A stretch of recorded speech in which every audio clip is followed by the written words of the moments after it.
Alright! Isang maganda at mapagpalang araw sa ating lahat mga kababayan, Luzon, Visayas at Mindanao. At sa mga sulok tayo ng ating mundo, sana ay nasa mabuti tayo, nakalagayan at walang sakit-sakit ang lahat. Ito po si Ivan mga kababayan at welcome back dito sa ating YouTube channel. Okay, so mga kababayan ko, as usual, before tayo mag-start, i-welcome muna natin ang ating mga bagong viewers, mga subscribers at mga followers dito sa ating channel. Thank you so much na nagustuhan ninyo ang ating channel.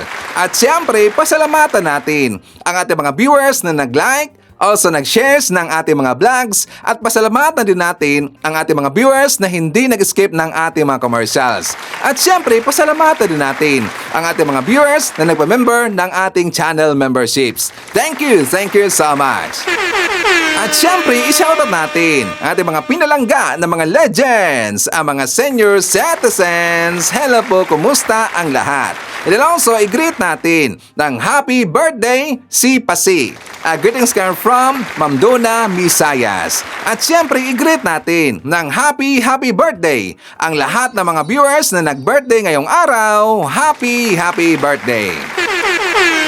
And also mga kababayan ko, siyempre hindi natin kakalimutan, i-acknowledge natin ang ating top 5 commenters, ang ating mga viewers na may maraming na-comment dyan sa baba sa ating comment section doon sa ating last vlog. At nandyan sa ating listahan, ang nanguna po si Ma'am Shane Sibal. Meron siyang 17 na mga comments. Nandyan din si Tess Faraon. Meron siyang 13 na mga comments. Felma Cabato. Meron siyang 22 na mga comments. Nandyan din si Uzay Nete. Meron siyang 16 na mga comments. And Jonathan Kamasusa. Meron siyang 14 lahat na mga comments. Okay, so thank you so much. Okay, so mga kababayan ko, siya nga pala, kahapon no, wala si Sir Ivan. Kasi nga, kaliwat kanan ang invitation na Sir Ivan mga kababayan, Valentine's Day. Valentine's mga kababayan. So, syempre, kami din ng aking asawa, nag-date din. So, maraming invitation kahapon si Sir Ivan. Siya nga pala, belated Happy Valentine's sa ating lahat.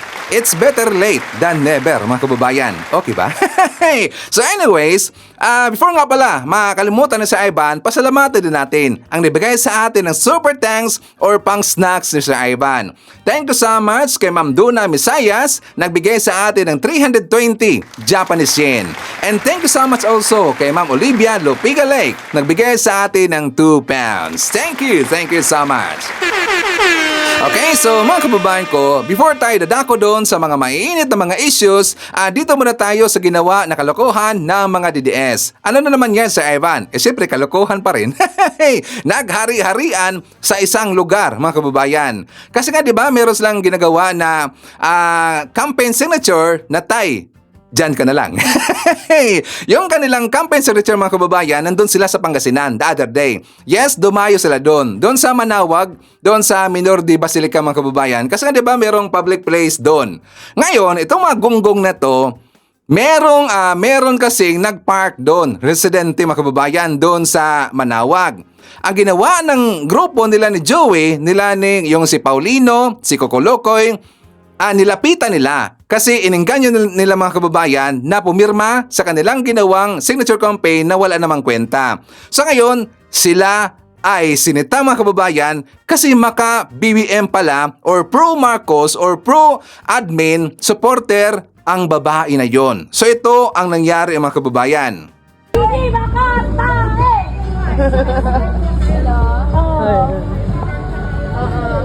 May ebidensya ba doon? Yes, ma'am! Marami, You look at ma'am. the GAA. Yes, ma'am. You look at the GAA and the flood control projects that did not push through. It happened under the nose of Bongbong Marcos. Kinidnap mo And he eh. didn't do anything. He Kinidnap didn't mo do eh. anything. Flood control projects. Walang kaso sa Pilipinas, ma'am.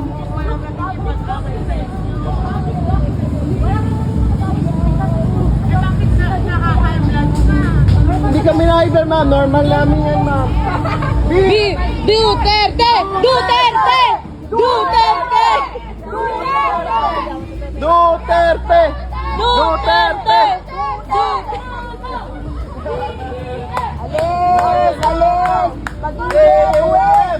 Magnanakaw! Marcos resign! Marcos resign! Duterte! Magnanakaw! BBM! Magnanakaw! Babalik! Ay, Magnanakaw! Marcos resign! Marcos resign! Marcos resign! Marcos resign! Marcos resign! Marcos resign! Marcos resign! Marcos resign! Marcos resign! Marcos resign! Marcos resign! Marcos resign! Marcos resign! Oh! Pero, O, di ba? Ganyan kabastos ang grupo nila na Joey. Kasi di ba, una-una sabi nila tungkol dyan sa kanilang signature campaign, hindi daw yan rally mga kababayan, kundi normal lang, regular lang na nagpapapirma sila. Pero ngayon, tingnan nyo, kitang-kita natin, sila ay nag-rally mga kababayan. Tapos isipin nyo ho, sila ay dayo lang dyan sa lugar na yan. Sila ay dayo lang dyan mga kababayan, dyan sa Manawag. Ganyan nila binabastos ang mga tao. Kasi feeling nila sila pa yung hari mga kababayan, hari-harian. Kasi nga 'di ba kung ano yung kanilang poon, sila si Sara, si Digong na maghari-harian, pag-aakala nila sa kanila pa rin yung kapangyarihan mga kababayan. Kaya sila ay naghari-harian. Tapos meron din nagsumbong, nag-comment sa video na yung mga kababayan, sabi nila, nag-park dito ang tita ko. Yang lugar na yan mga kababayan ay parking lot pala yan. Parking area pala yan. So someone approached her to sign. But she refused and say sorry kasi BBM siya. Then someone started yelling. Sinisigawan na. Sana respetuhin ninyo ang point of view ng iba. It's harassment, which is totoo yan. Hindi naman siya si BBM para sigaw-sigawan nyo. Baka di kayo sa Malacanang or bakit di kayo sa Malacanang magwala. O di ba Joey? Tingnan nyo yung mga residente dyan, hindi nagustuhan ang inyong ginagawa. So ngayon, may nagsumbong mga kababayan, may nagsumbong doon sa police station, sa Manawag Police Station. So ginawa ng taga police station kasi nga sila dito ay medyo na-alarma kasi meron dang nagkakagulo. Hindi lang pala yan mga kababayan yung nasa video. Marami pang ibang taong ginaganyan nila. Hinaharas nila ang mga tao kapag hindi pipirma sa kanilang signature campaign. So ngayon, pinuntahan sila ng kapulisan ng taga Manawag. Sila ay pinalayas mga kababayan. Literal na pinalayas. Tapos ngayon, itong mga vlogger na to, sila si Joey, ito si Paulino, nag-rant kaagad sa Facebook. Kasi sabi nila, binayaran din nila ang public place na yan para magrenta mga kababayan. Tapos ngayon, pinalayas na daw sila.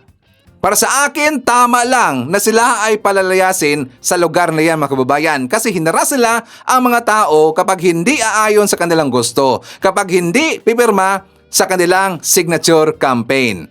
Kasi nga sila ay nagpanik mga kababayan, double time sila. Buwan na ho or almost 2 months na silang napa-signature campaign, hindi man lang umabot ng 200,000 ang pumirma mga kababayan. Diba, sipin nyo, hindi man lang umabot ng 100 or 200,000 ang pumirma. Nasaan na ang kanilang sinasabi na 32 million daw sila lahat. Diba naniniwala sila doon sa sinasabi ni Sara at saka sa mga DDS na hindi daw nanalo, kung hindi pa daw dahil kay Sara Duterte, hindi daw manalo si PBBM bilang presidente mga kababayan. Diba yan ang lagi sinasabi ng mga DDS? Napansin nyo ba? Kapag ikaw ay magko-comment tungkol kay PBBM, ang sasabihin nila, hindi yan mananalo o hindi yan nanalo si PBBM kung hindi dahil daw kay Sara Duterte. Yan ang napakamali mga kababayan. Ang yan ay napaka-fake news. Ang sabi-sabi na yan. DDS makinig. Naisip niyo ba year 2016, nung nanalo itong si Digong bilang president sa year 2016, sino ang kanyang nilapitan? Di ba mga loyalista? Kasi alam ho ng pamilya Duterte, alam ho ni Digong na marami hong mga loyalista mga kababayan. At saka ang tanging pag-asa lang ni Digong para manalo ang mga loyalista. Kaya nanalo itong si Digong. At the same rin yan sa ginawa ni Sara Duterte, nilapitan niya ang pamilya Marcos. 'Di ba? Para sila ay suportaan ng mga loyalista. Syempre, tayo ay nabodol. Tayo nabodol doon kay Sara Duterte kasi kapag akala natin matino yung gonggong na yan, sinto-sinto pala. At merong problema sa pag-uutak, mga kababayan. Kaya yun ang totoong nangyari. Hindi totoo na nang dahil kay Sara, nanalo si President BBM. Nanalo si President BBM dahil yan sa mga loyalista. Kasi wala naman or ilan lang na mga DDS ang sumuporta or bumoto kay President BBM. 'Di ba sinabi 'yan ng Banateros, sinabi 'yan ng ibang mga DDS na hindi sila bumoto kay President BBM. Marami, ilan lang ang bumoto kay President BBM na maka-DDS. O 'di ba? Gets na ba natin mga DDS? So anyways, forward tayo. Dito tayo pupunta sa kumalat na balita. Ito po ibinalita ni Pibos Talakera mga kababayan. Siya nga pala, meron ng bago na Facebook account itong si Pibos Talakera. Kasi ang kanyang account mga kababayan, yung Pibos Talakera 4NA na take down. As in totally take down mga kababayan kasi nireport ho ng mga DDS. So meron siyang bago, Pibos Talakera 5NA. So doon sa kanyang pasabog mga kababayan, siyempre binanatan niya ang mga DDS. At doon din sa kanyang unang bungad, ibinuking niya ang plano nila Chika. Naalala ba natin sila Chika mga kababayan? Yung si Colonel yata siya, Colonel La Chika, yung sangkot doon sa confidential funds ni Sara Duterte na kung saan kasama yun sila Chika na kinurap yung confidential funds. Sila Chika, meron siyang planong masama kay President BBM mga kababayan. So, merong information inaabot or pinaabot si Pibos Talakera doon sa palasyo. Kasi sila Chika mga kababayan, napansin nyo ba? 'Di ba merong ipinost na document, yun po ay pag-file ng kaso nila Chika doon kay Ramil Madriaga ng cyber libel case mga kababayan. Pero ang nakakaduda dito, kasi sila Chika, hindi naman siya taga Davao, pero doon siya nag-file sa Davao mga kababayan. 'Di ba? May isipin nyo po, bakit sila Chika doon siya nag-file ng cyber libel case kay Ramil Madriaga sa Davao? Bakit hindi na lang doon sa Maynila mga kababayan? 'Di ba? Hindi naman taga Davao yan eh. Kaya ito ang posibleng mangyayari. Ano si Ivan? Sige, babasahin na lang natin. Plano kayo nilang ipapatigi itong si Ramil Madriaga mga kababayan or baka ambush. 'Di ba? Kapag pupunta or dadalhin na ito si Ramil Madriaga doon sa Davao para sa hearing, mga kababayan ko, baka ipapatigi or ipapa-ambush. Tingnan nyo ang comment ng ating mga netizen. Sabi niya dito, ay gago naman yung fiscal kung doon tatanggapin ang kaso. Wala sa jurisdiction. Madali na lang ililigpit doon. Para i-ambush doon at mawala ang testigo kay Sara, alam nila delikado siya kay Caramel. Which is totoo mga kababayan. Kasi nga 'di ba, si Ramil Madriaga, siya yung missing link mga kababayan. Kaya nga ginamit ang kanyang affidavit sa bagong i-file na impeachment complaint mga kababayan. 'Di ba? Isinali doon ang affidavit ni Ramil Madriaga. Kasi nga nakikita ng grupo na nag-file ng impeachment complaint kay Sara na malakas yung statement or yung akusasyon ni Ramil Madriaga doon sa kampo ni Sara Duterte or kay Sara Duterte mga kababayan. Malakas yung ebidensya. May mga ebidensya, may mga pictures, may mga videos at saka yung akusasyon malakas talaga against kay Sara Duterte. Kaya nga 'di ba sinasabi natin dito na malaking posibilidad na ito si Sara ay ma-impeach ito at makakasuhan ito dahil kay Ramil Madriaga. Kaya ito ang plano ni Chika daw. Kaya doon siya nag-file ng kaso sa Davao kasi nga madali na lang doon titigiin mga kababayan or ipapaligpit itong si Ramil Madriaga. At yan ay delikado talaga. Kaya nga 'di ba, merong paalala si Pibos Talakera kay President BBM. Sabi niya, President BBM, mag-iingat ka. May plano sila Chika. I'll send the info to the right person. Which is tama lang. Kasi nga alam natin na meron pa rin hong mga ok-ok, meron pa rin hong mga gonggong na nandyan sa paligid ni President BBM. At hindi natin alam mga kababayan kung sino yung dapat mapagkakatiwalaan. Ang kailangan gawin dito ni Pibos Talakera ay personal niyang iabot yung info doon mismo kay President BBM. Well anyways, nakakapasok naman yan eh. Lagi naman yang nagpupunta si Pibos doon sa palasyo mga kababayan or doon sa Malacanang.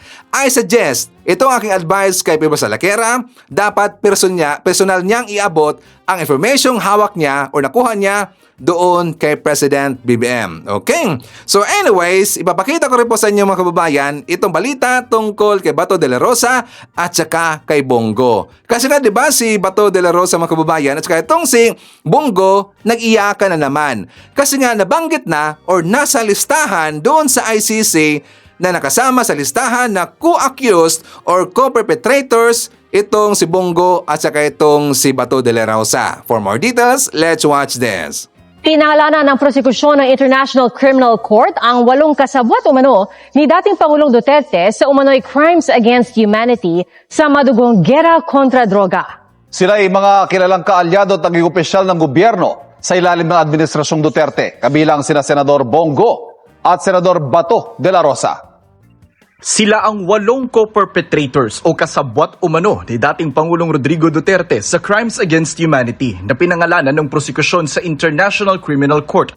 Si Senador at dating PNP Chief Bato de la Rosa, dating CIDG Deputy Director for Operations at kalaunay naging acting PNP Chief Vicente Danao. Ang namayapa ng dating PNP Chief na si Camilo Cascolan, dating PNP Chief Oscar Albayalde, Senador at dating Special Assistant to the President Bongo, dating NBI Director Dante Giran, dating PIDEA Chief Isidro La Peña at si dating Justice Secretary Vitaliano Aguirre. Bukod sa kanila, meron pang ibang miyembro ng PNP at mga matataas na opisyal ng gobyerno na hindi pinangalanan sa dokumento. Sinubukan namin silang kunan ng pahayag pero wala pa silang tugon sa ngayon. Kagabi lang isinapubliko ng ICC ang mga pangalan nila sa DCC o Document Containing Charges. Noong una kasing inilabas ng ICC ang dokumento noong Setyembre, redacted o tinanggal ang mga pangalan nila. Pagsapit ng Nobyembre, sinabi ni Ombudsman Jesus Crispin Remulla, may warrant of arrest na laban kay Senator Bato. Simula noon, hindi na pumasok sa Senado si De La Rosa. Sa ngayon, wala pang kumpirmadong warrant of arrest laban sa 8 pangalan. Pero posible rin umano silang maaresto, sabi ng isa sa mga abogado ng mga biktima ng war on drugs. Sa ngayon, wala tayong alam. Pero pwede ring meron na, kaya nga nagtatago. Pero ang iintayin po natin ay signed issued warrant of arrest. Hindi na raw nagulat ang kampo ng mga biktima sa mga pangalang inilabas ng ICC na kasabwat umano ni Duterte sa Crimes Against Humanity. Ang napansin lang daw nila, Davao Boys ang karamihan sa mga ito. Ibig sabihin talaga, mahigpit ang koneksyon dun sa Davao Death Squad killings na ipinaparatang from 2011 to 2016. Tapos, inimplement nila nationwide from 2016 to 2019. Ito ay mga pulis, Davao, na ibinato sa iba't ibang unit. Pinilit siguraduhin or in-ensure na may impunity. Na hindi lang yung tagagawa ng krimen, ang Davao Boys, kundi yung dapat mag-iimbestiga ng krimen, Davao Boy din. Kaya may NBI, merong pong PIDEA, merong Secretary of Justice. Naging Davao City Police Chief sina De La Rosa, Danao at La Peña. Mula naman sa Davao Regional Police Office si Cascolan, habang si Giran, Davao Regional Director ng NBI. Si Go, longtime aide at assistant ni Duterte. Mula pa noong nagsisilbi ito sa Davao City LGU. Batay sa document containing charges mula 2011 noong mayor ng Davao City si Duterte hanggang 2019 na presidente na ito, nagkaroon umano si Duterte at mga kasabwat niya ng common plan o kasunduan para i-neutralize ang mga kriminal na sangkot sa illegal na droga sa pamamagitan ng pagpatay. Noong mayor pa siya, ginamit raw ni Duterte ang mga pulis at ilang civilian hitmen o ang DDS o Davao Death Squad para pumatay. Nang maging Pangulo, inappoint ni Duterte ang kanyang mga co-perpetrator mula Davao City sa mga high-level national position. Dito na itaguyod raw nila ang isang network na kasama na ang Estado tulad ng law enforcement agencies gaya ng PNP, PIDEA, NBI at maging Bureau of Corrections. Pinagalaw raw ang mga ito tulad ng DDS.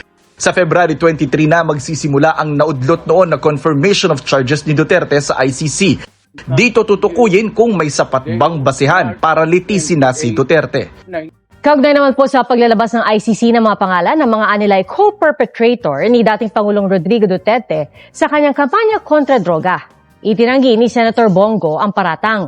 Sa isang pahayag, sinabi ni Go na ang mga paratang ay walang batayan, hindi patas, hindi makatarungan, at walang kaugnayan sa kanyang mga tungkulin at responsibilidad noong siya ay nagsilbing special assistant ng dating Pangulo at na maging executive assistant ng alkalde si Duterte.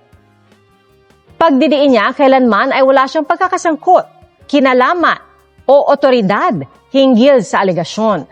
Mali rin daw na tinukoy siya sa dokumento bilang Chief of the Presidential Management Staff dahil hindi naman daw niya nahawakan ang posisyong ito. Pinayagan ng International Criminal Court o ICC ang 500 mga biktima na lumahok sa proceedings ng kasong Crimes Against Humanity laban kay dating Pangulong Rodrigo Duterte. Nakasaad ito sa 5 pahinang dokumentong inilabas ng ICC Pre-Trial Chamber 1. Unang inaprobahan ng ICC ang partisipasyon ng nasa 39 na biktima sa war on drugs na sinasabing kumitil sa buhay ng nasa 30,000 mga individual. Noong February 9 nang i-transmit ng registry ang 227 application na binubuo ng 500 mga biktima na lalahok sa proceedings. Paktay si Digong, mga kababayan. Kasi nga 500 lahat no, ng mga witnesses against kay Digong, yari ito si Digong. So malamang sa malamang, ito si Digong, mga kababayan, guilty to. Isipin nyo, 500 lahat ho ng mga biktima na maging witness against kay Digong. Kaya yan ho, diyan takot ang mga DDS. Kaya ito sila si Sara, nag-iingay ngayon. Diba napansin niyo ba si Sara, mga kababayan, na kahit ano-ano na lang, akan nilang sinasabi against kay Yusek Claire Castro, against kay PBBM. Diba sabi pa nga ni Sara Duterte, mga kababayan, na sana daw magkatuluyan si Yusek Claire Castro at saka itong si PBBM. Immoralidad ang pagkatao ni Sara. Yan ay immoralidad na ugali, mga kababayan. Parang hindi siya busy, no? Parang hindi siya abogado. Isipin nyo, gusto niya na sana daw magkatuluyan itong si Yusek Claire Castro at saka si PBBM. Iala naman niya na meron na hong asawa. Happily married ho si PBBM. And also, si Yusek Claire Castro, meron ding asawa. Happily married din si Yusek Claire Castro, mga kababayan. Tapos ngayon, ginawa niya ng issue para umingay. Para sakyan na naman ang kanyang sinasabi, mga kababayan. Kasi itong si Sara Duterte, siya kasi ay nagsilos, 'di ba? Silos kasi yan eh. Kasi si Sara, nakita niya si President BBM ay happy at saka in love silang dalawa ni BBM at saka si FL Lisa. In love, mga kababayan. Nakita yan ni Sara Duterte. 'Di ba? Walang problema sa relasyon, walang problema sa kanilang married life at healthy ang kanilang relasyon ni PBBM at saka ni Efelisa. Kaya diyan, silos na silos itong si Sara Duterte kasi wala siyang love life, mga kababayan. Baka tanong na naman dito ng mga DDS, anong walang love life? Walang love life itong si Sara Duterte. Bakit? Hindi naman nagsasama ito si Sara at saka ang kanyang husband. 'Di ba? Meron silang problema, mga kababayan. Dahil daw sa babae. Sino na babae, Sir Ivan? Baka daw si Sara. Baka lang naman. Di ba mayroong kumalat na video, mga kababayan, na daw si Sara ay nambababae. Parang ang kulang na lang, no, mga kababayan, na aaminin niya na siya ay bisexual. Kasi merong kumalat na balita na daw si Sara at saka ang kanyang paborito na si Zulaika daw, mga kababayan, baka meron daw relasyon. At saka according ho sa mga sabi-sabi noon, pati nga yung DDS ang sabi na kung bakit nagkakaproblema ito si Sara at ang kanyang husband dahil daw sa isang babae. Baka totoo, mga kababayan. Baka totoo. Kaya nagkakaganyan itong si Sara kasi wala siyang love life, di ba? Iba kasi ang kanyang gusto. Di ba? Gonggong talaga eh. So anyways, ipapakita ko rin sa inyo itong vlog ni Mike Abe. For more details, let's watch this. Matindi ito. Malamang hindi na talaga magpakita sa Senado si Bato de la Rosa na mula nung machismis na meron ng warrant of arrest noong November last year until now hindi pumapasok sa Senado. Pero ngayon sa bagong balitang ito na opisyaling ilabas ng ICC ang mga dokumentong magpapatunay na may pananagutan itong dalawang senador, ay di lalong matatakot yan. Ewan natin kung si Senador Bato o si Senador Go ay gagaya kay Bato or haharapin kung sakaling lumabas din po ang mga arrest warrant. At yan po'y malamang mangyayari na. Kasi pag nagsalita ang ICC na ang co-accused ay ito, ganon. Ibig sabihin yan, merong probable cause. May basihan para maglabas ng warrant of arrest. Katulad ng ginawa laban kay Duterte. Na mag-iisang taon na next month. Kasi si Duterte nahuli noong Marso. 11 yata kung di ako kakamali. At nung gabi, pinadala rin sa Dahig. Kaya March 12, nung nagsimulang siya ay makulong sa Dahig, Netherlands. Next month, March, isang taon na. Non-bailable offense. Kung ganyan, ang mga kasong kakaharapin ni Bato at Go, abay hindi humalayong maka-arestuhan niya pag nagkaroon ng warrant of arrest kasi naninindigan at paninindigan ng Philippine authorities under President Marcos kung ano ang ginawa kay Duterte base sa court order, base sa Interpol coordination sa Philippine government, iyon din ang gagawin. Malungkot na balita ito para sa kilala ko at kaibigan ko yung dalawang ito, Bato at saka si Bongo, pero wala tayong magagawa. Kung yan ang order, yan ang sinasabi ng korte, base sa dokumento, dapat nilang harapin niya. Ulitin natin, walang political issue rito.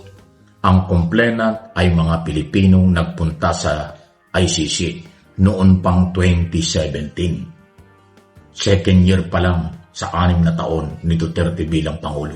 2017 pa nagreklamo. Halos 10 taon na.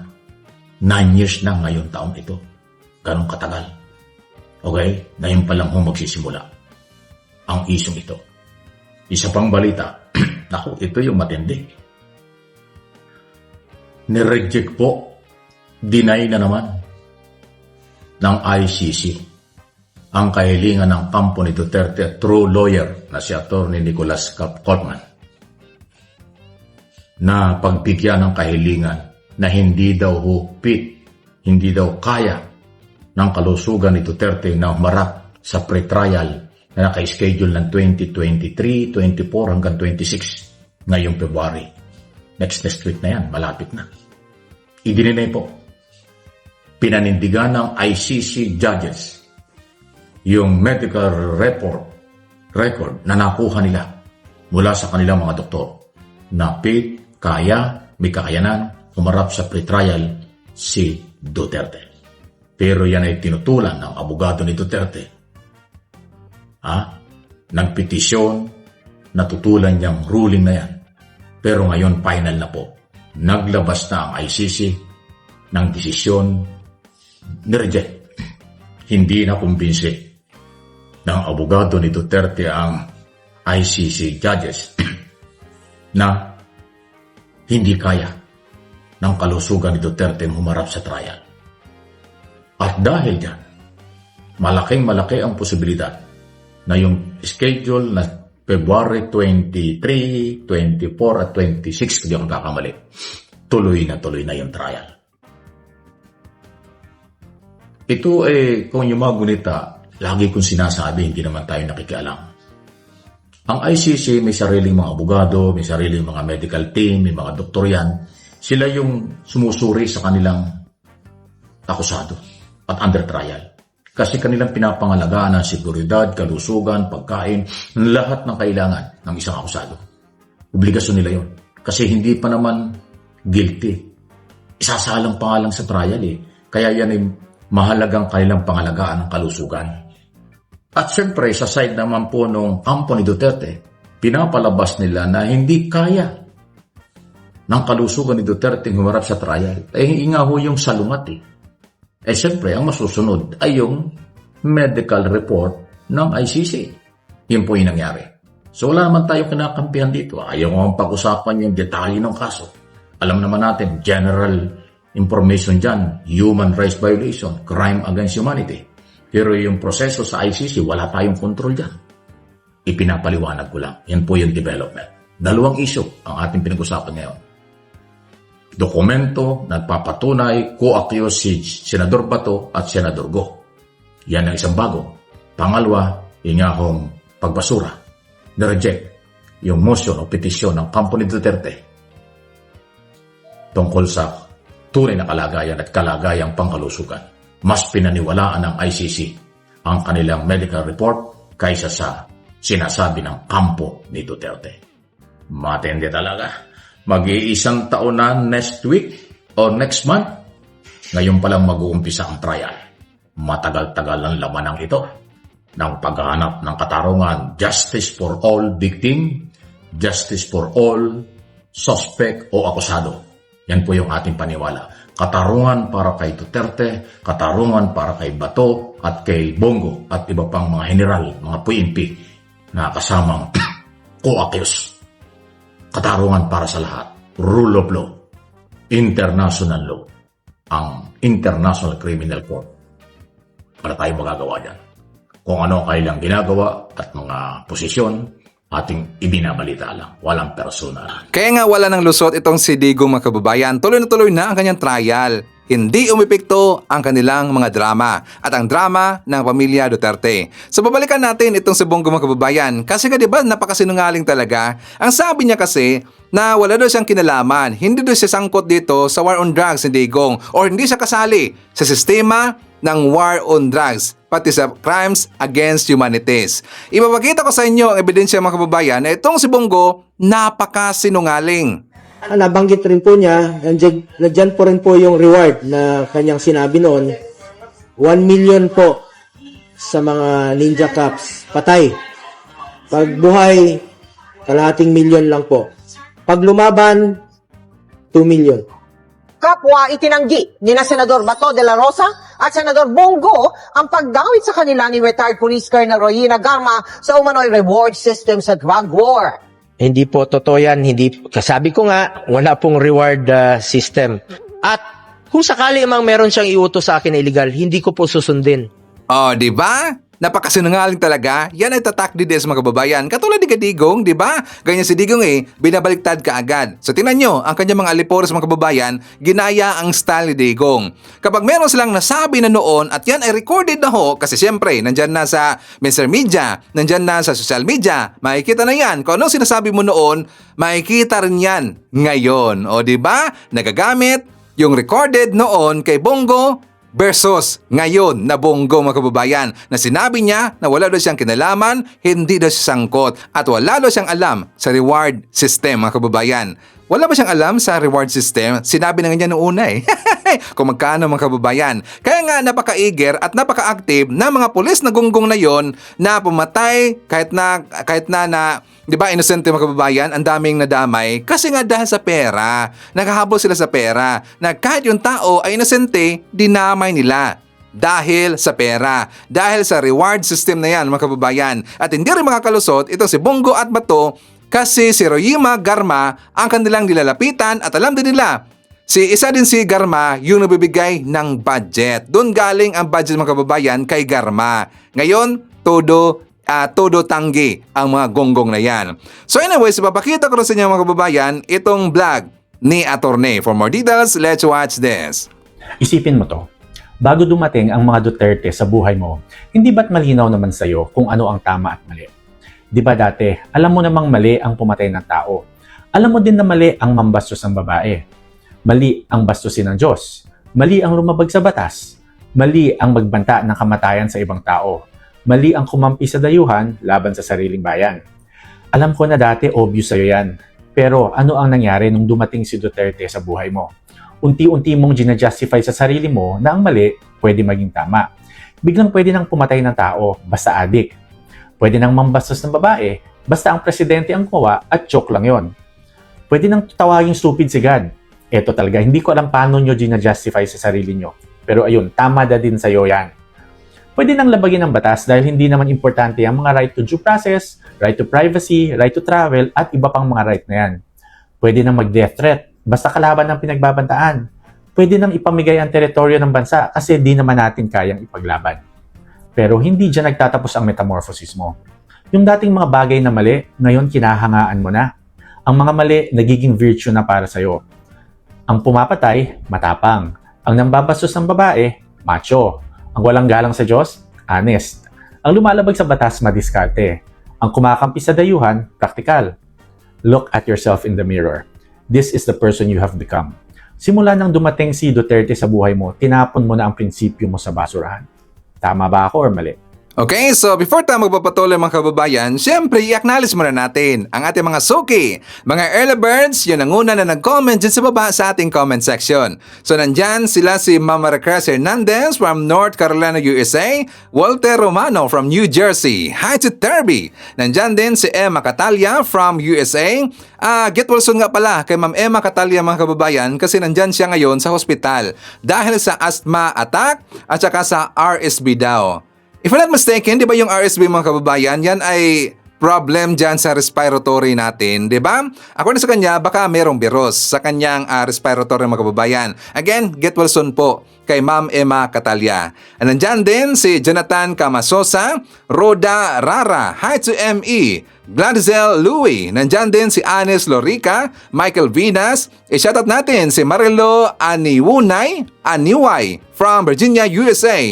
Evangeline Ray Rolle, M. Mapalad, Bernard Benitez. Nandyan din si Salvacion de la Cruz, Marie Usta from Cancon, Yucatan Peninsula, Mexico. Hi to Rogelio Postrado from Chicago. Nandyan din si Jake Melendez, Elias Bulusan. And hi to Parajes Carolina from Bituan City. Okay, mga kababayan ko, syempre before tayo magpapatuloy dun sa mga mainit na issue at saka pag-iingay ng mga DDS, well, dito muna tayo sa good news para alam ng mga DDS at ng mga kababayan natin na hindi mga well-informed kung ano yung mga bagong proyekto, mga programa at mga nangyayari na ngayon na nakakatulong sa ating mga kababayan sa Pilipinas. For more details, let's watch this. Samantala, target po ng administrasyon na palawakin ang koneksyon, palakasin ang kapasidad at pababain ang gastos ng mga Pilipino sa kuryente, lalo na sa mga mahihirap. Tinukoy po ni Pangulong Ferdinand R. Marcos Jr. ang Lifeline Rate Subsidy Program. Sa panahon ng bawat ilaw sa tahanan at bawat makinang umaandar ay nakasalalay sa supply ng kuryente, iginiit ni Pangulong Ferdinand R. Marcos Jr. ang mas malinaw at mas inklusibong direksyon para sa sektor ng enerhiya. Sa isang okasyon kung saan tampok ang collective response ng pamahalaan at pribadong sektor sa enerhiya, binigyang diin ng Pangulo na hindi luho ang kuryente, kundi pundasyon ng pag-unlad. Ano man ang ating pinanggagalingan at ang ating kalagayan sa buhay, hindi natin maikakaila na mahalagang bahagi ng ating araw-araw na pamumuhay ay ang kuryente. Sa maraming paraan, ang kuryente ay ang nagsusulong sa ating pag-uunlad. Malinaw niya ang target ng administrasyon, palawakin ang koneksyon, palakasin ang kapasidad at pababain ang gastos para sa mga consumer, lalo na sa mga mahihirap. Alam po ninyo na noong isang taon, pinagtuunan ko talaga ang pansin itong lifeline rate na ating napapag-usapan. Sabi ko, ang tagal na nitong programang ito, ngunit bakit ang liit lamang ng bilang ng pamilya na nakikinabang dito? Ang sagot, masyadong masalimuot ang mga requirement. Mahirap ka na nga, kailangan mo pang patunayan na mahirap ka. Yan ang naging punto ng Pangulo sa pagpapasimple ng Lifeline Rate Subsidy Program. Sa ilalim ng bagong patakaran, otomatikong makikinabang ang mga benepisyaryo ng 4Ps na pasok sa itinakdang konsumo. Kaya po ginawa nating simple ang patakaran. Hindi na kailangan mag-apply ng 4Ps natin. Basta't nasa listahan ka at pasok ang konsumo mo sa limit, may diskwento ka sa kuryente. At para sa mga 4Ps beneficiaries na 50 kWh, pababa ang konsumo, nagtakda kami ng bagong lifeline consumption threshold upang magiging patas ang pagbibigay ng diskwento. Anuman ang inyong DU at lokasyon. Kapag beneficiaryo ka ng 4Ps na nasa 50 kWh pababa ang iyong konsumo, makakakuha ka ng 100% diskwento sa kuryente. kasabay ng pagpapagaan ng bayarin, itinutulak din ng administrasyon ang mas malinis na enerhiya sa pamamagitan ng mas pinadaling net metering program.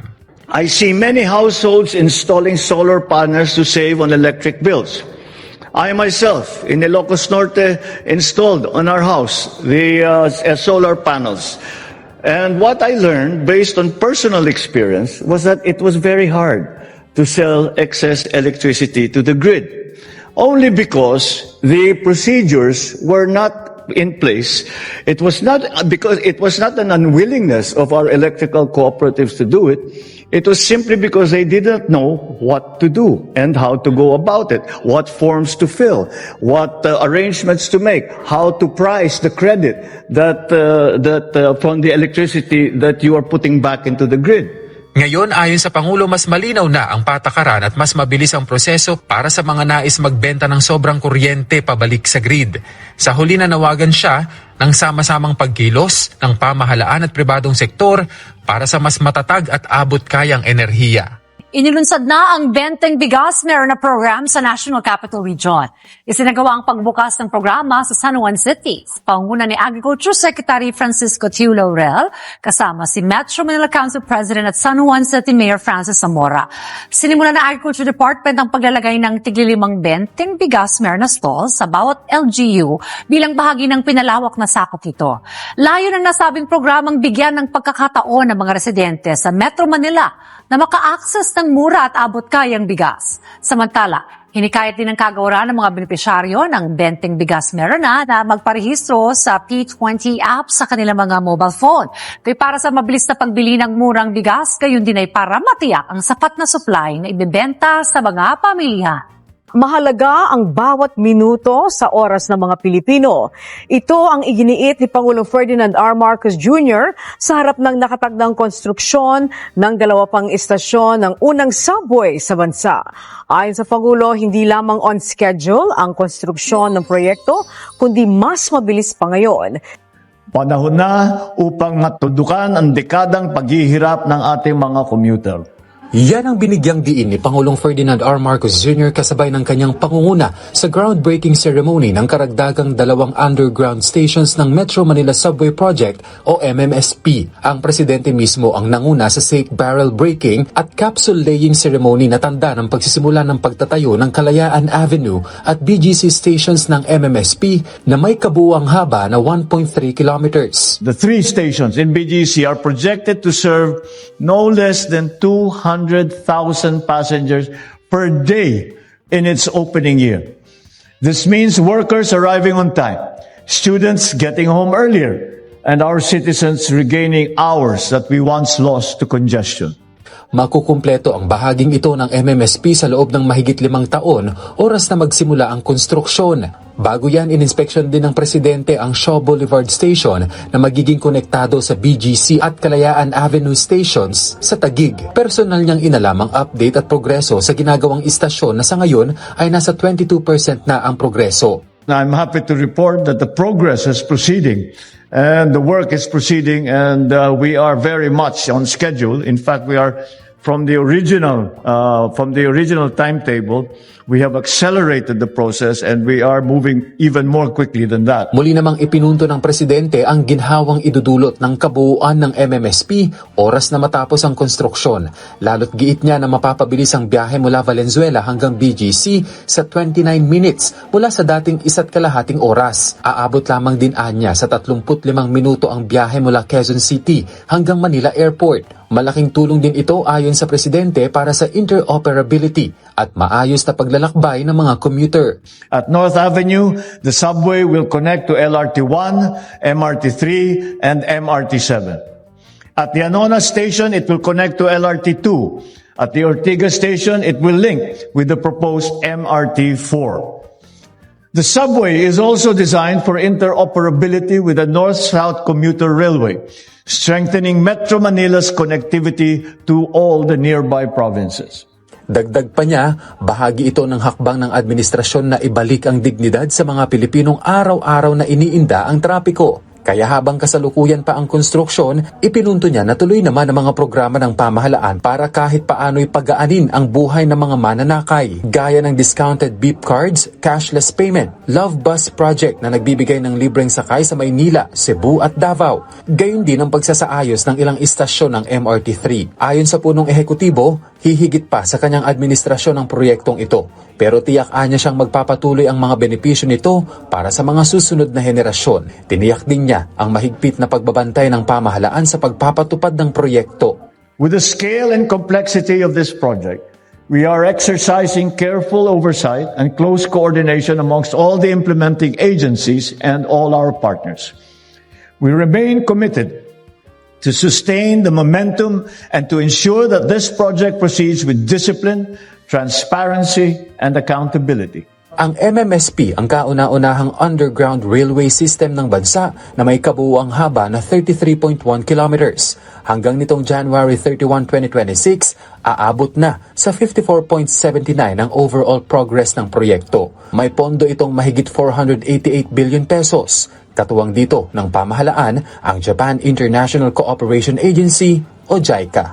O, di ba? Unti-unti nang gumaganda ang Pilipinas, mga kababayan, dahil yan kay President BBM. Ganyan ba na presidente tinatawag nila na bangag? Ganyan ba na presidente ang tinatawag nila na walang ginagawa, mga kababayan? Lazy daw, walang trabaho, palagi lang daw tulog-tulog, mga kababayan. Ganyan ba ang presidenteng walang ginagawa?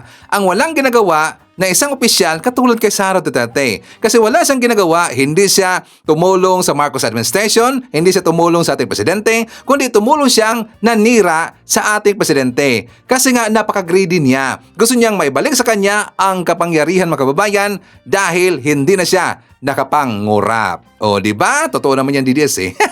Kurap kasi si Sara Duterte. Kurap kasi ang pamilya Duterte. Sa mga kababayan ko, kung nagustuhan ninyo ang ating topics, sa mga nakita ninyo na mga good news, please like naman po sa ating video. At kung hindi naman kalibisan sa inyo, please i-share natin sa ating mga kaibigan, mga kakilala, sa ating pamilya, at doon din sa mga DDS para malaman nila ang totoong mga balita. Okay? So please like and share.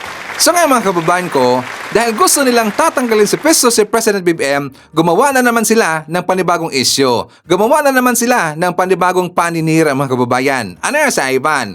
Kasi nga diba, ibinalita ni Tenyo, yung gonggong-ho na Tenyo, mga kababayan, yung endorser na sa impeachment case kay PBBM, yung si Representative Tenyo. Kasi according sa kanya, mga kababayan, na daw si President BBM at ang kanyang palas, dating palas undersecretary na si Bersamin, meron daw palitan ng mensahe tungkol sa kickbacks, mga kababayan, o sa flood control kickbacks. At saka nakita daw yan ni Tenyo dahil ipinakita sa kanya ni Leandro Libeste. O di ba, hearsay na naman, mga kababayan, ito ang ating balita. Mariing pinabulaanan ng Malacanang ang umano'y palitan ng text message sa pagitan ni Pangulong Ferdinand R. Marcos Jr. at dating Palace Undersecretary Adrian Bersamin na nakita mismo umano ni ACT Teachers Representative Antonio Tino, ang endorser ng ibinasurang impeachment complaint laban sa Pangulo. Sabi ng kongresista, patunay umano ito na may direktang kinalaman ng punong ehekutibo sa kickback scheme kaugnay ng korupsyon sa flood control project. Pero giit ng palasyo, ito ay pawang kasinungalingan. Ang anumang pinapahid na isyu ng korupsyon sa Pangulo ay ating pong pinasisinungalingan. Nakatuon po ngayon ang Pangulo sa pagtatrabaho para paunlarin ang ating bansa. Ang anumang paninira ng walang anumang basihan ay hindi dapat nagamit or magamit na armas para pahinain ang tiwala ng taong bayan sa ating gobyerno. Iginagalang din ng Malacanang ang suhestyon ng ilang kongresista na hinihimok ang Senate Blue Ribbon Committee na imbestigahan ang umano'y communication records. Gayunman, nito, anumang investigasyon ay maaari ng ipaubaya sa Ombudsman, DOJ o ICI. Hindi na rin muna magkakaroon ng karagdagang komento ang palasyo ukol rito, lalo na't wala namang maipakitang kopya ng umano'y palitan ng mensahe. Wala pa rin po kami nakita. Paano po natin mabibigyan ng katamang kasagutan, matalinong kasagutan, kung wala naman po pa tayo nakikita? Muli namang iginiit ng Malacanang na seryoso ang Pangulo sa pagpapanagot sa mga sangkot sa flood control project at maibalik ang ninakaw na pera sa taong bayan.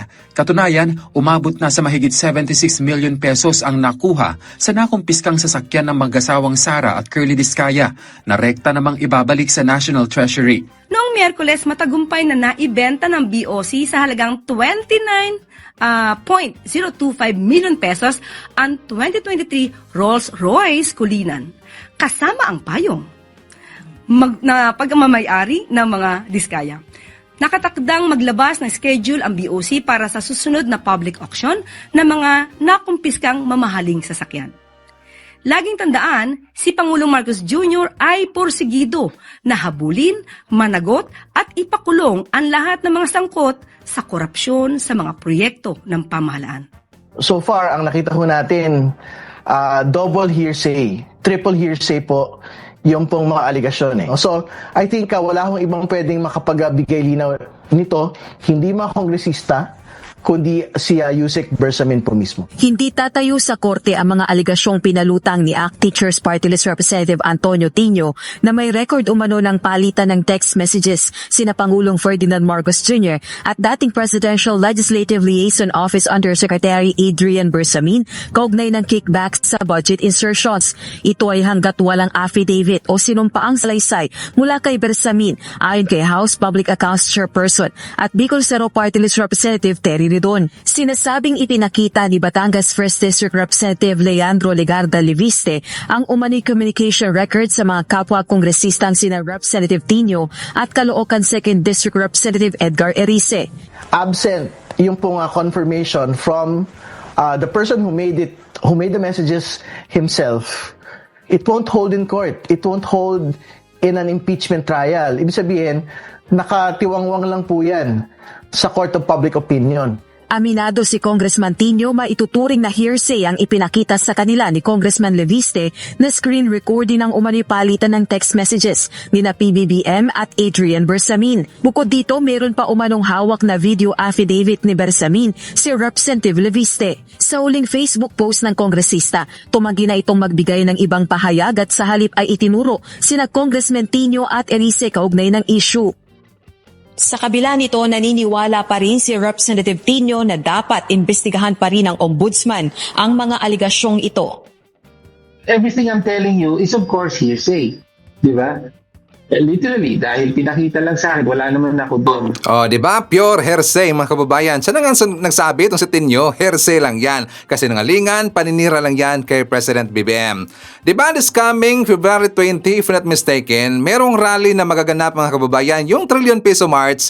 So ngayon, yan ay rally ho ng mga dilawan. Yan din ay iha-hijack ng mga DDS. Kasi nakita ko kanina, mga kababayan, doon sa vlog ho ng isang DDS na sila rin ay naghahanda sa rally this coming February 20, if not mistaken. Kasi iha-hijack nila ang rally ng mga dilawan para makita ng taong bayan, mga kababayan, na marami pa rin daw sila. Kasi alam natin yung mga DDS, hindi naman sila ganun kadami eh. Yung kanilang mga rally, lagi hong nilalangaw yan. Binabangaw, mga kababayan. So ngayon, ang kanilang gagawin, sila ay aanib sa Nipersa. Hindi naman sa Nipersa eh. Bakit? Kasi hindi naman sila tatanggapin ng mga dilawan. Pipitikin sila ng mga dilawan, mga kababayan. Ayaw na ayaw ho ng mga dilawan sa mga DDS. Pero sila din ay magbiblend sa rally ng mga dilawan. Para pagmukhain sa ating mga kababayan, marami pa din yung DDS. Where in fact, hindi na ho ganun kadami ang mga DDS. Kasi marami na pong nagsilagasan sa kanilang grupo. Marami na hong nagising sa katotohanan na DDS. Ngayon, naging pro-admin supporter na, mga kababayan. Hindi nila kaya hong mapatalsik sa peso si President BBM. Bakit? Majority ng mga Pilipino nakikita nila na maganda ang ginagawa ng ating President BBM. Epektibo ang mga programa, epektibo ang mga proyekto. O diba, DDS? So anyways, kasama din natin, nandyan si Jaime Garcia from Nottingham, UK. Nandyan din si Phil Macabato from Toronto, Canada. Hi to Duna Misayas, Shirley Risman from Ohio, USA. Nandyan din si Evelyn Garcia, Tony De Los Reyes, Tess Faraon. Hi to Carmencita Comandao from California. Nandyan din si Josephine Gallego, Evelyn Kitwa from New Jersey. Nandyan din si Gani Balyares, Aspernito Fibronula from Kuwait. Hi to Mario Palanog, Jan Esperanza, Erwin Cabaltera. Hi to Ninoka Azor from Quezon City. Nandyan din si Edita Odero, Connie Rutledge, and hi to Niel Sapio. Okay, so mga kababayan ko, ipapakita ko sa inyo ang interview na to. For more details, let's watch this. Apparently, hindi naman bago ito, no? Ang bago, yung lesser reduction, tama ba? Okay? So, pero how big is this development? The fact na yung duda ng iba o yung matagal nang ina-anticipate ng iba na mapapangalanan bilang co-perpetrators itong sa Senator Bongo, Bato de la Rosa, and 6 others. Yan na. Totoo nga. Well, it's big in the sense that, one, the timing. In the sense that it comes before the confirmation of charges hearing. Kung ako, sa totoo lang, parang the best time would have been during the hearing na kumbaga on record lahat.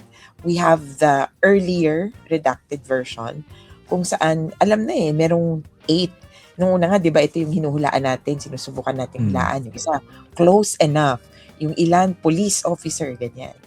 Pero, wag na, kumbaga, matagal na nga. In fact, I think the defense has seen this and has stated that they have seen this for over a year. They've known about this. And so, parang sa kanila, there's nothing new. But for the rest of the world, this is something for the first time clarifies that there was a criminal enterprise. Kumbaga po, hindi lang ito si Duterte na solong nag-isip, solong nagpatupad, solong nagdirihe. Mukhang itong grupong ito na yung pinaka-mastermind at pinaka-quote-unquote responsable dito sa war on drugs di umano. At ang peculiar dito, so yung other side naman ay yung connection nilang lahat sa Davao. Kaya wag natin laging kakalimutan na yung war on drugs na tinutukoy dito, hindi lang yung nung presidente siya, 2016 to 2019 or until 2022 in real life, kundi yung doon sa Davao na nangyari. At na mapaisip ko, oo nga no, this was really the Davao model, the DDS model, transported on a national scale. Kaya magiging crucial yung count number 1. Kung mapapatunayan talaga na may DDS killings. So ito po yung mga pinatay. Ang nasaklaw lang sa ICC case ay yung 2011 hanggang 2016. Kasi doon lang tayo member or hindi pa kumbaga effective sa atin yung court during that time. Pero para sa mga taga Davao, 1990s pa yan, di ba? So, crucial yun dahil ipapakita nun na nangyayari na halos pinerfect na yun doon sa Davao. Okay. O sige, ito yung susunod na tanong, no? Now that they have been named as co-perpetrators, can we expect arrest warrants to be issued against them soon? It really depends on the prosecutor. Depende po yan sa strategy nila. At ako, kinakapa ko pa rin kasi ang estratehiya na nung una kay Duterte, no announcements, no anything, huli na lang bigla. Itong pag-release ng pangalan nila, actually to some extent, allows us to believe or to think that there could be warrants issued against them. Kasi co-perpetrator, alangan namang hindi mo isasama yung mga kasapakat. Parang choosy naman masyado nun. Kaya, yung pag-disclose ng pangalan ng ganito kaaga, parang essentially sinasabi na natin na mukhang magkakawarrant na. Pero hindi. Ang warrant ay kailangan i-apply. So, isang dokumento yon. Kailangan i-approve, isa pang dokumento yon. Tapos, kailangan ipasa, i-transmit doon sa bansa kung saan matatagpuan yung tao na subject ng warrant. In fact, pwedeng hindi natin malaman kung may warrant ba, katulad nung kay Duterte, until a few days after siyang i-surrender sa court. Okay. Ganun, kumbaga, either secret or mahuhuli or i-announce mo, baka hindi mo mahuli. Okay, kasi inisip ko rito, kung pinangalanan itong mga ito na co-perpetrators, what's the use of naming them as part of the so-called, tama ba? Common crime? Or anong term? Common plan. Common plan, okay. Part sila ng common plan kung hindi naman sila papa-aresto. Kasi basically, ito yung mga malalaking pangalan, hindi ba? Oo nga, kaya napapaisip din ako na baka naman may warrant na na parating o kung ano man. Kasi hindi mo isasangkalan yung possibility of enforcement para lang makapag-announce ng ganito, especially as in 2 weeks we will have the confirmation of charges where probably this will be read. Ang isang possibility lang talaga ay ni-require silang i-submit ito ng korte. Okay, yun nga yung tatanong ko sana sa Attorney Chrissy. Was this optional to make these names public, yung lesser reduction, or baka nga ni-require sila? Yun, hindi obvious from any of the documents, and sometimes some of the orders or decisions of the court are not uploaded. Kaya parang kailangan mong i-track. Pero ito, iniisip ko ay pwedeng inutusan sila ng korte. Para na rin, kumbaga, para na rin, before the confirmation of charges hearing, mas mapanatag yung mga biktima or yung iba. In fact, peculiar din para sa akin na kung balikan natin yung lesser redacted version, may isang biktima na pinangalanan. Yun yung mas una ko pang tinignan na parang, oh no, baka may nagpangalan. may isang insidente na tinukoy directly itong ICC. Kaya para ako, naku, anong ibig sabihin nito? Ano ba sila? Protected na ba itong pamilyang ito? Hindi ko nababanggitin, pero makikita naman ng mga tao na may isang, ano ba to? Ano bang baliktaran? Unredact? Hindi, yung pinangalanan na. Named. Okay. Ito, Name isa-isahin natin. No? Ito yung mga in-identify as co-perpetrators ni Rodrigo Duterte. So, Senator Bato de la Rosa, Vicente Danao, yung dating police chief ng Davao City, Camilo Cascolan,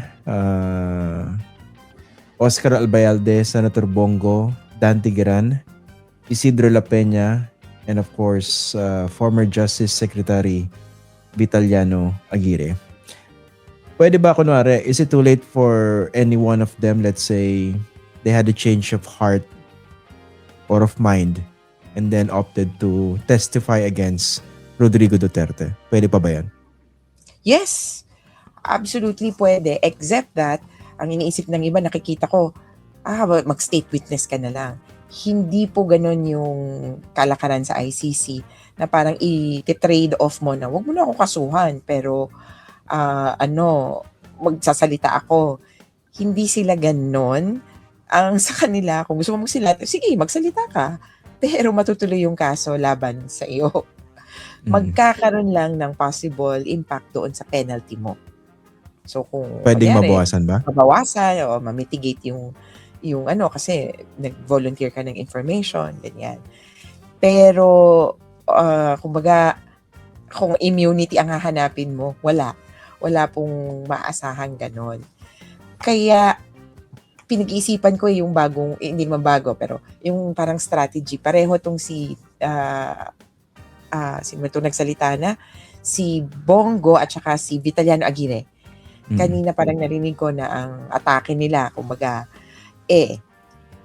na ano lang ako, Secretary of Justice lang ako, Special Assistant to the President lang ako, at Dina-downplay wala nila. akong nalaman dyan. Trabaho ko lang ay ganito, parang ganon. So, kung kaya nilang ilinaw yan dun sa korte, risk yun, risk yan. Kung kaya nilang ilinaw sa korte, well, in a specific manner, una, kailangan muna sa prosecutor kasi wala pa silang kaso. Sa prosecutor, parang ililinaw, quote-unquote nila yung pangalan nila. Kumbaga, they will submit to the jurisdiction of the court. Tapos, kung sakaling magbago yung isip ng prosecutor, ay, oo nga, no? Totoo ba? Hindi ka naging, yung isang kinocontest si Bongo na baka material. Kaya ako pa din napaisip Chief of the Presidential Management Staff. Management ba? PMS. PMS. So, sabi niya hindi daw siya naging chief. That's something that could be factually confirmed, di ba? So, kung mali itong prosecutor, pupunta ako sa ICC, ilinaw nyo naman yan. At mag-volunteer na ako ng information habang, kung sakasakali, wala pang warrant o wala pang kaso na nabubukas laban sa akin. Yeah. Ito yung sinasabi kasi, no? Personal aid and special assistant from 1998 to 2016. Tapos, Chief of the Presidential Management Staff from June 2016 to October 2018. Sa pagkakaalam ko, I may be wrong, but he was never the head of the PMS. Sa pagkakaalam ko. But ang capacity niya, actually, in terms of closeness, mas close pa siya sa Pangulo kaysa rin sa actual PMS chief. Di ba? Of course. Sabi nga, parang siya yung little president, yung executive secretary, parang iba yung role, essentially. Siya ang little president. I hope I'm not oversimplifying this, no? Pero doon sa mga hindi masyadong familiar sa proseso sa ICC, ano ba basically yung value pag yung prosecutor, pinangalanan sila na co-perpetrators? Does it necessarily mean na kasama na sila sa kaso? Paano yung pagko-prosecute sa kanila kung sakasakali? Walk us through that. So, una, hindi po sila kabahagi ng kaso ni Duterte automatically. The case that is open right now is only against Rodrigo Duterte. At kahit pa mabanggit ang pangalan nila, hindi naman sila on trial dito sa kaso ni Duterte. The only time or formally they would have to be first, una, magkakaroon ng warrant of arrest application. Second, issuance of the warrant of arrest, meaning inapprove yung application. Then, enforcement of the warrant of arrest. Kung hindi ma-enforce yan at wanted ka forever, hindi ka sisipot sa korte, hindi magtutuloy yan into trial or a case. Ito nga kay Duterte, of course, pre-trial stage muna bago maging trial. Pero essentially, hanggang hindi masunod yung tamang proseso, wala. Ang pangalan mo nakalabas lang doon. May possibility lang din na you might be invited to give testimony. Ang ICC very inquisitorial ang kanyang system. Hindi siya yung tipong adversarial na, itago na natin si Bongo para hindi na siya makapagsalita or yung gano'n na kampi-kampihan. Yung ICC, in fact, na parang nabanggit natin to, no? The prosecutor has the responsibility to divulge, to give to the other party, even exculpatory evidence. Yeah. Pag nakakuha siya ng ebidensya na pabor kay Duterte, bibigay niya. Ipapasa niya. Ipapasa niya. So yung kay Bongo, for example, he cooperates with the defense. Sasabihin niya na, ganito, ganyan, ito talaga yung nangyari. I would have to say that the defense also has to say or disclose that Bongo has given this kind of information to them. If they fail to do so, yung either party, let's say, fails to do that, what would happen to them? Well, one, there's ethical consideration. So, merong code of ethics itong mga abogado sa ICC. And then, pangalawa, I have to check sa Rome Statute, pero may certain administrative remedies. Pero hindi naman yung makukulong ka na parang, may kasalanan ka. Pero, mahigpit ang tagubilin dyan sa ICC. Tapos, syempre, the judges will clearly frown upon that kasi as if may itinatago ka. Ito pala, no? So, di ba, ang pinakamalaking isda rito, so to speak, is former President Rodrigo Duterte. Siya yung yung merong kaso, for lack of a better term, no? Diyan sa ICC. Pero is it really that important to prosecute each and every one of these 8 named co-perpetrators? Or siguro at least 2-3 sa kanila? Or can the ICC afford not to actually prosecute any of them? It's their call. It's according to prosecutorial strategy. In fact, if you look at the Rome Statute, hindi mo mahahanap dun yung binabanggit natin na the ICC should only go after the most responsible or those who bear the greatest responsibility. Hindi yun doon. Ang nasa ICC, may jurisdiction sila over persons who commit this crime. So, that's anyone. Kaya Discretionary. Yes, may prosecutorial discretion or according to prosecutorial strategy, they go only after the parang pinakataas. Meron din kasing guidelines na gravity and then kumbaga mabigat dapat yung kaso. Kaya kunyari kung hahabulin mo yung kaso ng yes, guilty of crimes against humanity, pero hindi siya yung pinaka-responsable. The prosecutor would likely say, wag yan kasi hindi siya ganun ka-consequential. Total, meron namang domestic system. That's the value of complementarity. Ipapaubayan niya yung iba para siya makapag-focus dun sa, malalaking isda. So, dito sa 8, hahanapin niya yung malalaking isda pa or relatively mas malalaking isda kaysa sa dun sa iba. Or, ito yung appreciation kasi hindi ako familiar dun sa iba, sa totoo lang. Hindi ako familiar dun sa extent of their participation. Kay La Peña, familiar ako ng Davao Boy, etc. Pero, kumbaga, duda ko itong ICC, ang dami nilang nakuhang impormasyon na cross-reference nila at kumbaga napipindaw nila kung ano yung mga actual na ginawa at alleged na ginawa ng mga taong ito. Kasi Davao Boys ito eh. I would likely say, mas malaki din yung factor na DDS pa lang, nakaupo na sila. Kaya kung napansin natin, yung description sa kanila, hindi lang yung yung tungkol sa 2016 onwards. Yung last known position nila, yung before that. Yung before, yung parang, kunyari si Aguirre, na abogado siya ni Duterte, pati nung mga dating nakaakusahan na DDS, Davao Death Squad, tapos hanggang maging SOJ siya. So yung ganung, kumbaga, paglatag, importante na, ibig sabihin nun, may background yon.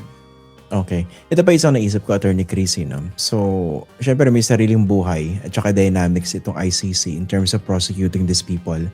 Pero pwede pa kunwari, miskin hindi na tayo member ng ICC. Thank you to Rodrigo Duterte for single-handedly doing that. Kunwari, pwede bang mag-intervene yung Philippine government and say, teka muna, you don't have to step in. We ourselves can prosecute any one of these 8 named co-perpetrators. Pwede bang mangyari yan? Pwede. Of course, subject to some concerns that we are no longer a member. Yun yung isang point. But any member state supposedly would have that option to, kumbaga, kind of intervene at sasabihin niyang, ito na yung mga ginagawa namin, huwag nyo nang ipagpatuloy ito. They can appeal either to the prosecutor or to the chamber. Kumbaga, kapag nakapending na yung kaso, edi pupunta siya sa chamber. Pero kung investigation pa lang, pupunta siya sa prosecutor. Yung issue nga lang sa pagiging non-member ay yung personality. So, kikilalanin ka ba? Pero I think kikilalanin naman yung Pilipinas. Unfortunately, kaya member states yung kumbaga, pwedeng mag-intervene. In fact, a representative of the Assembly of States Party, so ito po yung mga miyembro ng ICC, should be present in court. Yung isang, di ba maraming mga upuan yun, parang grupo-grupo, yung isang area doon, pang ASP. They can sit inside the courtroom, either to observe, to give their views. So anyway, ang pagkilala nun, kapag may sinabi ka sa korte, ay susundin mo or gagampanan mo, gagawin mo. So pag sinabi mo, uy, kaya naman namin itong imbestigahan, yung premise, sige, imbestigahan nyo, gagawin mo talaga yung investigasyon. Hindi yung pwedeng loko-loko lang na, gagawin ko to. Tapos dahil hindi ka member state, hindi mo gagawin. Kaya may ganun lang akong nakikita na paano kaya kung pumunta nga yung Pilipinas? Because no former member state has essentially gone to court na katulad natin. Yung mga umatras dati, talagang naging hands off na or hindi na nakarating ng korte, yung Burundi. So, wala silang kaso na katulad ng kay Duterte. Kaya, wala silang problema. Di out na kami dyan. Mukhang nag-withdraw na rin yung Hungary, pero hindi naman na din natuloy yung investigation yata sa kanila. So, totally walang engagement with the court. Tayo lang ang former member na may continuing engagement with the court. Okay. Ito paki-elaborate nga, Attorney Chrissy, yung common plan to neutralize alleged criminals through violent crimes including murder. Diba? Doon pinangalanan nitong 8 na kasapakat, kasabwat. Actually, in terms in Filipino, co-perpetrators. Mga kasamang, may pakana or... Hindi, sila nag-implement, diba? Perpetrators Oo. Well, okay. Yung indirect may ganun lang, yung direct at saka indirect. Kumbaga, Indirect, Indirect ito.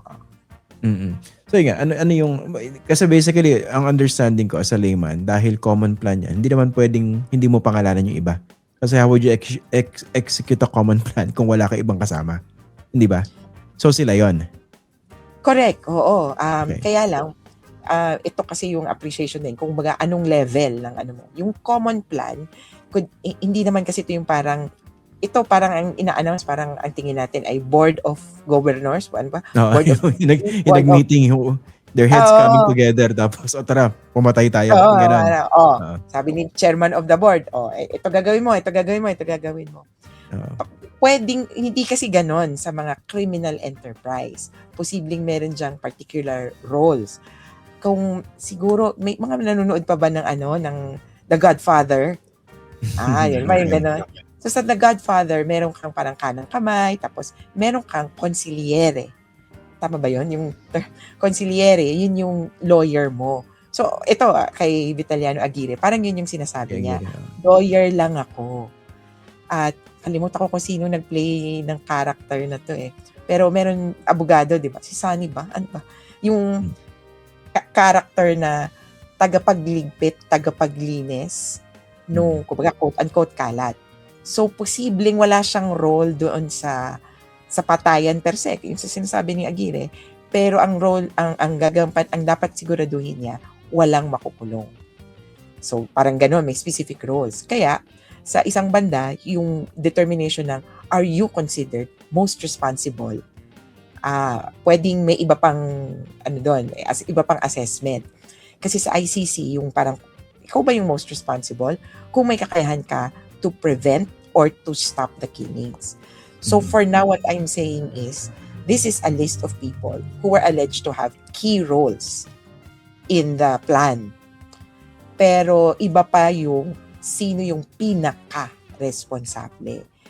And hindi ko rin naman sinasabi na hindi sila lahat. Kaya basta sa point lang ng ICC, prosecutor, they can proceed against any or all of these persons as long as they have the evidence. Okay. Bilang panghuli, Attorney Chrissy, if you may offer a piece of unsolicited advice dito sa 8 co-perpetrators, what should they be doing at this point? Aside, of course, from issuing press releases disputing it, di ba? Kunwari ito, basahin ko lang muna kay Bongo. Sabi niya, I dispute these allegations which are entirely unfounded, one-sided, unfair, and bear no relation to the reality of my roles and responsibilities during my service as Special Assistant to the President from June 2016 to October 2018, as well as Executive Assistant to the Mayor of Davao City from 1998 to 2016. Sabi niya, let me be clear. At no time did I have any involvement in, knowledge of, or authority over these allegations. Okay, basically, wala akong kinalaman dyan. Okay? Dapat ba maghanap na ng mga abogado ito? Isa-isa? Yes. Oo, ako. Baka iba din kasi yung appreciation nila of the crimes. Parang baka ang inisip nila, wala akong kinalaman sa patayan. Abay, oo talaga. Wala kang kinalaman. Sabihin na natin na dun sa kaso ni Kian de los Santos, he in fact has been named as one of the victims in this case. So wala na. Kumbaga, huwag na tayong magpanggap na isa siya sa mga biktima. Yung insidente ay kasama sa 49 incidents. So, sa kasong yun, wala naman tayong nakita kay Bongo, hindi naman siya on-site, etc. Pero baka kailangan may magpaliwanag sa kanya kung ano ba yung crimes against humanity. Kasi hindi lang to simpleng may pinatay, ako ba nag-utos niyan? In fact, actually kay Duterte din, sasabi niya, sino ba yung si Kian? I don't know him, ni ho, ni ha. I don't know him from Adam, from Eve, ganyan, di ba? Na, sino ba itong mga pinatay? I don't know. Pero ang mas importanteng fokusan, alam ba niya nagkakaroon ng patayan? Alam ba niya na may reward system? Alam ba niya na may... Yun yung crucial, Yun yung hindi niya sinasabi. Kaya weird din yung phrasing kasi I don't know about these allegations. But anyway, kung hindi na natin sisinsinin yung grammar niya, yung English niya, essentially ang sinasabi niya, utusan lang ako. Baka kailangan niya pong i-record figure dahil hindi gagana sa international law yung simpleng I was following orders. Because if the orders were wrong, you are not shielded by that. Related dyan sa huli mong binigyan, Attorney Chris, yung follow-up question ko. So, big factor ba yung alam mo nangyayari pero wala kang ginawa? And you were in a position to do or say something? Yes. Para sa karamihan, ang tingin natin dito parang command responsibility. Pero dito sa kasong to kasi, hindi to simpleng command responsibility na may ginagawa yung mga nasa baba. Diba? Ganun kasing command responsibility. Ikaw yung boss, may ginawa kababalaghan yung nasa under mo, wala kang ginawa. Dito ang kwento kasi, kasapakat sila. Part sila in some way or another. Maaring si Bongo, ang alam niya lang ay reward system. Hindi niya alam na how the killings are being committed. Like, yung nanlaban, yung side namang yon si Bato de la Rosa ang may alam. Wala siyang alam kung magkano. Hindi ko na pakailaman yan, ha? Basta dito ako sa how the killings are to be conducted. Pwedeng yung isa naman, saan tayo hahanap ng, yung killer? Saan tayo hahanap ng mga hitmen? Pwedeng yun yung alam niya. Essentially, may pagpaplano packets of instructions na maaring hindi talaga nila pinag-board meetingan pero nabuo kahit paano. Okay. Tapos dito, kunwari, sila, kasi, pwede ba nilang sabihin na, kunwari, yung mga dating pulis, in-implement lang naman namin yung utos. We were just doing our job. Pwede ba yun? Yun nga, hindi rin. Kasi kung yung illegal yung instruction, hindi naman pwede yun. Ang nakikita ko lang na pwede nilang sabihin, under duress or mental incapacity. It's not only that, inutusan ako, kundi under duress, papatayin yung pamilya ko. Parang ganon. O kaya, it's my life at stake. Hindi ubra yung may karira. Dapat talagang super, pwede rin pala, no? Pwedeng sabihin na hindi ka mapopromote kung hindi dumami ang patayan. Or hindi dumami yung kulungan. Pwede. Well, let's see how they will argue this. Pero yung under duress is one of the grounds to exclude criminal responsibility. Sige, ayan, suggestion. Free legal advice na naman from Attorney Chrissy, no? Oo. Bisa nagdududa na ako si Attorney Chrissy, eh. Pero, lang yan, no? Payong kapatid, So, para po kayo na Senator Bongo at mag-cooperate na lang kayo kaysa kasi they can do it two ways. One, imidya ng imidya, mag-press statement ng mga press statement. Tapos, makukurta na lang mga utak natin sa mga statement nang hindi naman na-address yung issue in the proper venue. Kaya ako sa kanila, take the other step. Get a lawyer, lawyer up, understand what the charges are so far, understand what your position is. Again, you're not a suspect, you're not an accused or co-accused. You have to and you can participate in the ICC investigation so that some factual matters can be cleared. Kasi parang clearance, i-clear ko yung pangalan ko, hindi ako PMS. Why not, di ba? Pwede naman, Okay, Attorney Chrissy, ang dami nagko-comment dito basically thanking you for what you do. And alam natin mahaba-haba pa itong proseso na ito. And actually, napakaaga pa, no? Dahil ang haba ng proseso dyan sa ICC, understandably, because of due process, which is one thing that Duterte and his minions didn't enjoying afford. So much. Okay. Salamat, Attorney Chrissy. Happy Valentine's Day sa'yo. Maraming salamat. Okay, so kasama din natin, nandyan si Donna Misayas, Hazel Alia, Radi Beloria, nandyan din si Remedios Lobrica, Nelia Casas, Joey, Erlinda Ibasco, Ursula Home, nandyan din si Celia Santos, Antonio Marcos, Jesse Kim, Jairam, shoutout natin si Nora Diso, Charlie Istabaya, Lino Baisa, Maritel T, Midardo Leoncio, Mylene Borja, Joselito Adrion, and hi to Celia Santos. Okay, so mga kababayan ko, diyan natin manakalap ng mga balita ngayong araw. Kung nakaabot ka po sa portion na to, sana nakapag-like na ho tayo. Libre po ang mag-share. Libre din na mag-subscribe. Again, maraming salamat sa mga viewers na hindi nag-skip ng ating mga commercials. Thank you so much. At before natin tatapusin ang ating programa ngayong araw, sana sabayan nyo si Sir Ivan para sa ating live messaging prayer. Ama naming Diyos, sa araw na ito, inilalapit namin sa iyo si Pangulong Bongbong Marcos. Ikaw ang nakakaalam ng bigat ng responsibilidad na nakaatang sa kanyang balikat at ng mga hamong kinakaharap niya araw-araw. Hinihiling namin ang iyong banal na proteksyon. Ilayo mo siya sa kapahamakan, sa masamang balak at sa anumang panganib na maaaring magbanta sa kanyang buhay at pamumuno.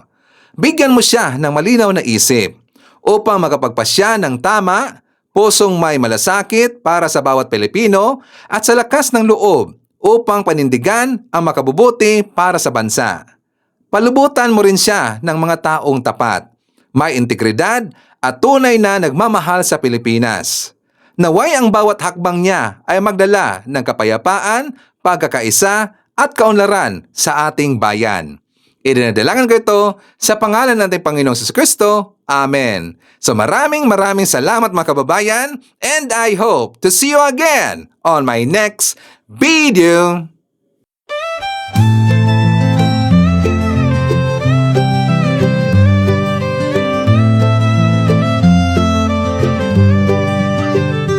bawat pagsikat ng araw, ikaw ay nandyan.